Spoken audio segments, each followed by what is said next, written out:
Ayer vimos, y el que no se acuerda que vea la clase de ayer, porque no la podemos explicar. Vimos que Esav estaba esperando la venganza. Vengarse de Jacob vino una venganza que llevaba una bronca acumulada de 82 años. Desde que primero Jacob le quitó la primogenitura, hasta que después le quitó las bendiciones. Bueno, y dijimos que tenemos que saber por qué el odio. ¿Por qué el odio? ¿Por qué tanto odio tiene Esav a Jacob?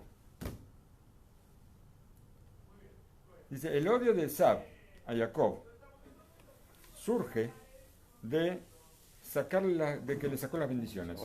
Cuando Jacob se disfraza de Esav, va al padre y le dice, yo soy Esav, y recibe todas las bendiciones que aparentemente Esav creía que le correspondían a él. Por lo menos le quedaba a ella las bendiciones. Pero Rivka, la madre, ella pensaba que eran para Jacob. Nosotros tenemos que entender, si Esav es una persona inteligente, si es una persona que entiende, ¿cómo puede ser que su mente no capta que Jacob Avinu es un hombre justo, un hombre que está sentado en las tiendas, se ocupa del estudio de la Torá, y por eso le corresponden las bendiciones, de acuerdo a la ley, le corresponden a él las bendiciones? Hace falta decir que Esav, él tiene un pensamiento diferente. Él piensa distinto. Y él sostiene lo contrario. Él piensa que es al revés y lo justifica exclusivamente porque Jacob estudia Torá y no se ocupa de que el mundo siga funcionando, porque él forma parte, claro. Esav forma parte del sistema de la ecología mundial. Él caza animales, los come, después claro, viola mujeres, roba, bueno, forma parte de la ecología mundial, claro. Hace que el mundo funcione. Entonces, como Jacob... Es el pensamiento de Esav. Claro, él forma parte del sistema del mundo. Entonces, y Jacob no hace nada por el mundo. Él está sentado estudiando Torah. Entonces, no le corresponden las bendiciones, porque Esav, sabemos, es un apicoires, es un renegado.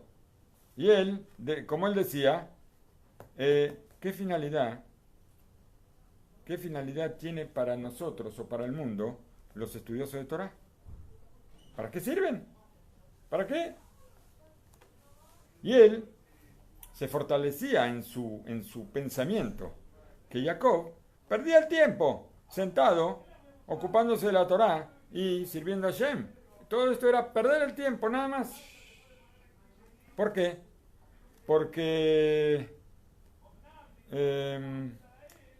como decían los masquilim en la época hace 200 años en Europa, el iluminismo, sí. Ellos acostumbraban a decir sobre los estudiosos de Torah que esos eran calientasillas. Taca en Yiddish, ayer Bernardo no me pudo ayudar mucho, pero algo debe ser así, debe ser como calientasillas, algo así. Por eso, con ese pensamiento, el hecho de que Jacob se lleve las bendiciones es una injuria, es algo terrible. Y en verdad, él no pensaba que las bendiciones le correspondían a Jacob. Él tenía su línea de pensamiento, equivocada por supuesto, pero era su forma de pensar, y para él justificada y buena. Por lo menos las bendiciones. Y de ahí el origen del odio, ese odio terrible contra Jacob. Y así esperó Esav a Jacob para tomar venganza durante 82 años. ¿Cómo esperó tanto? Esperó. Y todo estaba muy lindo y muy bueno hasta la última noche, antes del encuentro con Jacob. Ayer dijimos algo sobre eso. Sí. Esav, él estaba al frente de un grupo grande de 400 hombres que estaban todos armados para reventar a Jacob. Y entonces, un rato antes del encuentro tan esperado, que al fin y al cabo llegó. Ahora voy a cerrar la cuenta que tengo. Tengo una cuenta pendiente y la voy a cerrar con mi hermano. Entonces él recibe golpes tremendos de los ángeles y él no sabe quiénes son. Y las personas estas le hablaban al corazón, ellos, los que estaban recibiendo los golpes, hablaban al corazón de los ángeles, que los dejen en paz. Y solamente al final, cuando ellos decían a los ángeles que era el hermano de Jacob, los ángeles decían, entonces, sos de los nuestros, y lo dejaban. En ese momento, ahí aparece, ahí capta Esav todo lo que es su mundo. Él entiende en ese momento, pero parece tenía que entenderlo con los golpes. Y la única manera que entendí. Parece que con los golpes lo entendió. Hasta ese momento él pensaba que el estudioso de Torah no tenía ningún valor. Solo cuando ¿Para qué sirven? ¿Para qué sirven los estudiosos de Torah? ¿Para qué? Pero en este punto él encuentra hasta dónde cayó toda su vida. Él despreció la primogenitura. Él nunca quiso apoyar el estudio de Torah de Jacob. ¿Por qué? Porque si no estudia, por lo menos, si él apoya el estudio de la Torah, entonces tiene una categoría muy alta, como el esquema entre Isahar y Zebulón. Él iba totalmente en contra. Él estaba en contra. Jacob, Hashem lo ayudaba, pero él podía también ser parte, ser socio de Hashem, ayudarlo, apoyarlo con todo lo que tenía. ¿Para qué? Para que Jacob pueda estudiar tranquilo. Y no. Y ahora vienen los ángeles, lo golpean, le rompen la cabeza, y tenés que saber que en el momento que Jacob estudia Torah, tú dejas de recibir golpes. Entonces, en ese momento, ahí, no estamos esperando que Esav crea en la Torah de Jacob, ¿no? Pero él sabe ahora, pero en una forma muy clara, y entiende, y lo ve con sus propios ojos, que cuando él recuerda que es el hermano de Jacob, el hermano de él, ese que está calentando sillas, el que está estudiando Torah, él deja de recibir golpes. Entonces pasa algo. Cuando se encuentra enseguida, después de eso, se encuentra con Jacob, le pregunta, ¿quién es todo ese campamento que me encontré? ¿Para qué tuve que encontrarme? Vinieron a mí los ángeles a pegarme. ¿Para qué vinieron a pegarme? Y Jacob le contesta, para caer en gracia a los ojos de mi Señor. Más todavía. Para discutir y para demostrarte que el estudio de la Torah mío tiene valor. Y que entiendas que yo no vivo gracias a ti, que tú haces funcionar el mundo, sino que tú vives gracias a mí.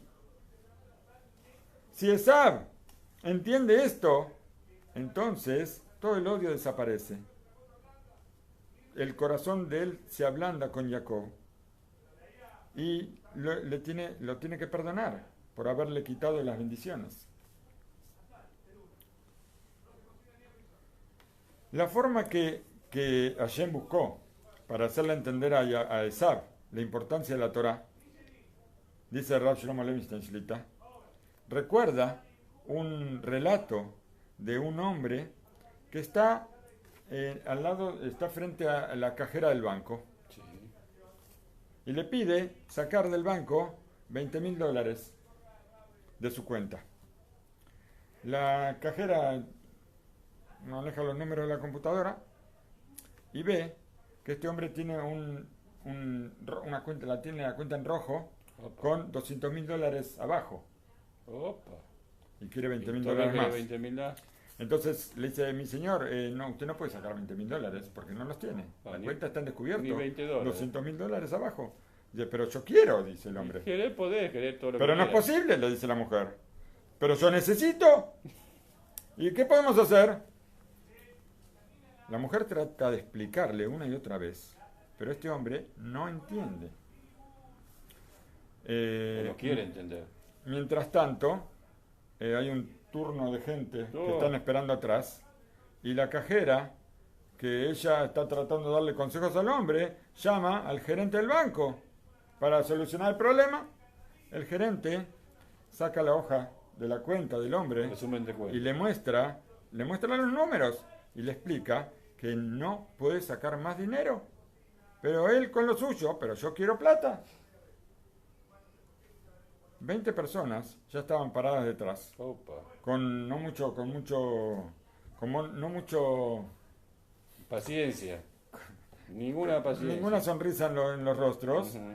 Y finalmente uno de ellos, que así calentón, Amigo mío. le da un zapatazo al tipo en la cara, un zapatazo en la cara, y en ese momento el hombre se da vuelta y se va. Ah, ahí entendió. Mi señor, le dice el gerente, ¿por qué no te fuiste antes? ¿Por qué esperaste a recibir el golpe? Claro. ¿Por qué no te fuiste antes? Dice, porque antes tú solamente me lo dijiste, dice el hombre, pero ahora él me lo explicó. Ah, es lo que estaban tratando de hacer. La cajera, el menael. Sí. Pero con... Es la única forma de entender cómo es a golpes. Exacto, A golpes. esto es el ejemplo. La única forma de entender. Ahora se lo explicó, ahora él entendió. Dice, sin golpes, Esab no consigue entender. Y por eso hacía falta los grupos de ángeles que le explicaron lo que vale la Torah. Él necesitaba que alguien le explique lo que vale la Torah. Muy buen ejemplo. Dice hay un hecho parecido en el libro Lev Eliyahu, que cuenta Rab Hirsch Broida, yerno del Saba Mikelem, y cuenta que el zar, el emperador Sí. el emperador Nicolai, Mm. él tenía que llegar a venía en tren, iba a pasar por la estación de una ciudad, y miles de personas se juntaron para verlo y saludarlo. Rabbi Hirsch en ese momento era muy joven, estudiaba en la yeshiva, y él se juntó con toda la gente. No sé si quería verlo, pero vio que había tanta gente ahí, que amontonada, y entonces Está él bien. quisiera ver. Toda la noche estuvieron esperando con impaciencia, y cuando llegó el tren con el rey, todos empezaron, los campesinos, empezaron a alzar la voz, a gritar, Nicolai, ¿así? O dale boca. Uno de los ministros que acompañaba al rey salió del tren y levantó la mano Sí. pidiendo silencio. Pidió que bajen la voz. No, pidió silencio para decir algo. Cuando todos se callaron, le dijo, señores, presten atención. El rey está muy cansado y está recostado. Un poco, necesita descansar. Entonces yo les pido a ustedes, por favor, Que se vayan y vuelvan ¿Qué? mañana. que no lo molesten ahora en su descanso. Vayan a sus casas Ah, bueno. y vuelvan en una hora. En una hora, no mañana, en una hora. Ahora. Enseguida cuando el hombre terminó y entró al vagón, solamente desapareció de ahí de la puerta y todos empezaron otra vez a gritar, a gritos desesperados Con al la rey. Con la matraca y la corneta. Sí, con todo. Y otra vez salió el ministro y les dijo, ¿y dónde está la educación de ustedes? Ah, Digo, no se lo pedí de buena no manera. acabo de decirles que el emperador está cansado y necesita descanso. Por favor, vayan a sus casas y vuelvan en una hora. Y ellos lo dejaron que termine de hablar. Y otra vez. Y cuando entró, otra Y vez esta. los gritos, cada vez más fuerte. La tercera vez, junto con el ministro, salió un oficial de categoría alta y Rabbi Hirsch escuchó que él le decía al ministro, déjame que hable con ellos. Cuando le dio permiso, o sea, el ministro, por supuesto el oficial era de más baja categoría que el ministro, ¿no es cierto?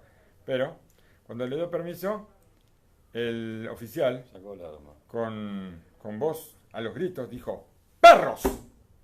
Ah, bueno. ¡Perros! Digo, ¿acaso no escucharon? ¿No escucharon lo que les dicen?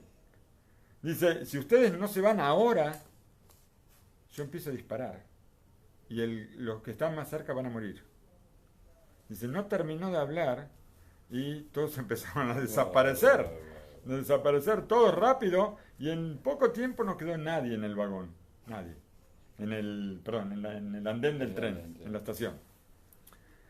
Dice, cuando uno pide con elegancia, cuando uno pide con educación y con buenas costumbres, digamos, esto para ellos era algo extraño. Y solamente ellos entendían, son campesinos. necesitaban el lenguaje de la amenaza y los golpes, para que los golpes les llegaran al corazón. Este era el lenguaje, por supuesto, de Esab. Esab tenía un lenguaje, nosotros hablamos, creo que la semana pasada, hablamos de que cuando Jacob se disfraza de Esab, él hablaba como Jacob. Claro, Él no podía hablar como Esab, hablar como un perro. Claro. Él hablaba como Jacob. Claro. Lo mismo Esab. A lo mejor podía llegar a imitar la voz, pero las palabras no podía sacar las palabras que sacaba. Lo mismo Esab, cuando Esab, inclusive que Esab era lo máximo de honrar a los padres, pero cuando le hablaba al padre le decía, papá, vení. Era lo más bajo. Él hablaba mal, Seguro. pero su precepto de honrar a los padres era máximo, pero la voz no la podía cambiar. Porque como dijiste vos, Akol Kol Jacob, la voz es la voz de Jacob. Esab tiene una voz diferente. Por eso, enseguida, después de esto, ¿qué dijo? ¿Qué dijo Esab? Después de que lo abrazó y le dijo, lo mío, lo tuyo va a ser tuyo. Le dijo, ahí reconoce que las bendiciones le corresponden a él. Pero eso después de que recibió todos los golpes. No antes. Después de que recibió todos los golpes. Ahí entendió que Jacob, por mérito del estudio de la Torá, entonces le corresponden todas las bendiciones del mundo. Esab es el que cosecha, es el que siembra, es el que cosecha, pero las plantas, los cereales, los frutos, todos crecen por mérito de Jacob, no porque él siembra, o porque él riega, o porque él cuida el campo, sino por el estudio de la Torá, crecen las plantas, llueve. Por eso el sol sale todas las mañanas por su mérito, por eso la lluvia riega los campos por el mérito, por eso toda la bendición del mundo llega con la fuerza de Jacob. Y en cambio Jacob, él supo, ayer nos da el Laila, él supo a la noche que Esab también tuvo un tratamiento bastante serio de los ángeles de Hashem. Entonces él entendió en ese momento, cuando supo que Esab entendió que era el asunto, un poco la fuerza, entonces a él vio que no había un peligro para su vida. Ya Jacob ya sabía, y por eso juntó los dos campamentos. Esto era el problema tan grande que teníamos. ¿De qué pasó con los campamentos que dividió? Por eso juntó los dos campamentos y todos juntos fueron a adelantarse a ver a su hermano.